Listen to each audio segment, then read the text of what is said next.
আজ আমি তোমাদের সঙ্গে বিরিয়ানির রেসিপি শেয়ার করব। আমি তেল দিয়ে দিয়েছি, তেলটা তেতে গেছে।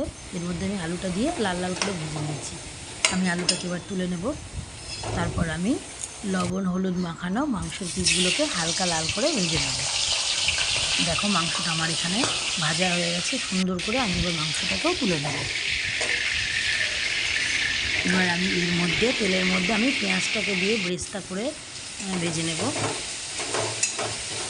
আমার ব্রেস্তাটাও দেখো বেশ সুন্দর করে ভাজাও হয়ে গেছে। এবার আমি ব্রেস্তাটা তুলে নেব।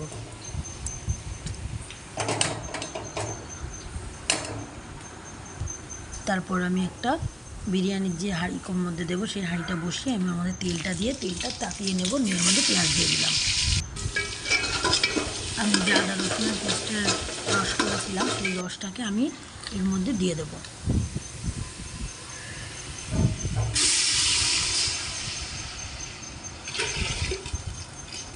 এবার আমি এই বাটির মধ্যে লবণ আর ধনের গুঁড়ো জিরের গুঁড়ো লঙ্কার গুঁড়ো স্বাদ মতন দিয়ে রেখেছি, এটা আমি দিয়ে দেবো। দিয়ে নেড়ে দেবো।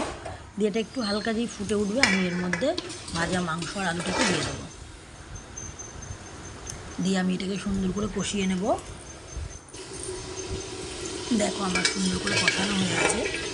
দেখো বন্ধুরা খুব সুন্দর করে কিন্তু আমি এটাকে কষিয়েছি। এবার আমি গ্যাসটা বন্ধ করে আমি এটাকে নামিয়ে নেব।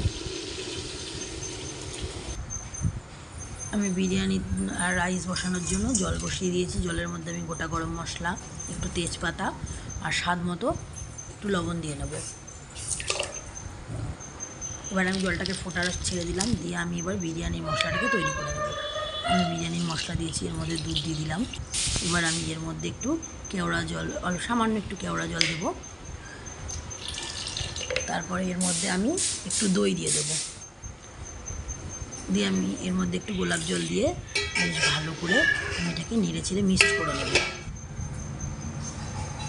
দেখো এর মধ্যে আমি এবার একটু মিঠা আতর উপর দিয়ে দিলাম। দিয়ে আমি এটাকে মিশিয়ে নেব। আমার চালের জলটা কিন্তু ফুটে গেছে। আমি এর মধ্যে এবার চালটাকে দিয়ে দেবো। চালটা 1 থেকে 1.5 ফুট যখন হয়ে আসলো আমি এটাকে সামান্য পরিমাণ চাল তুলে মাংসের উপর দিয়ে ছড়িয়ে সুন্দর করে গুছিয়ে দিয়ে দেবো।